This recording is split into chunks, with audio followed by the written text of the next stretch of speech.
following the leading of God in our lives can often, I think, take us to places we never expected we would go. They can lead us to do things we never expected we would do. And sometimes they lead us to a place where we must leave things behind in order to go forward. For Jesus to come to earth as a baby, that meant giving up heaven and his divinity, according to Paul as he wrote to the Philippians. For Joseph and Mary and their newborn baby, going to Egypt perhaps meant giving up livelihood, a workshop, a business, in order to save this newborn child. I wonder whether there are things that we need to leave behind in order to continue to follow Jesus. I wonder whether there are things that we as a community need to leave behind in order to follow Jesus.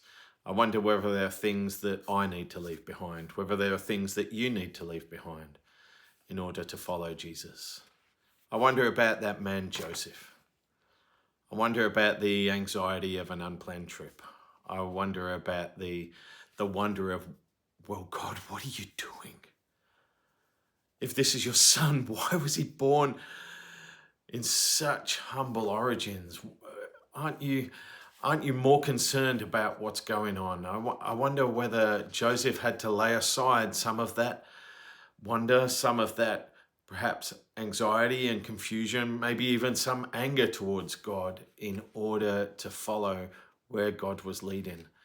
You know, sometimes it's good for us to stop and take stock and ask ourselves, are there things that I need to lay aside in order to continue to move forward in the way that God is leading me? There's a chance for us to do that just now. There's a beautiful piece of music going to play, and the words will appear on the screen. And so if the music is unfamiliar to you, then I encourage you to read the words. But at the outset, I would encourage you to simply pause for a moment and say, Holy Spirit, I want to continue to follow where Jesus is leading. Are there things that I need to leave behind in order to do that?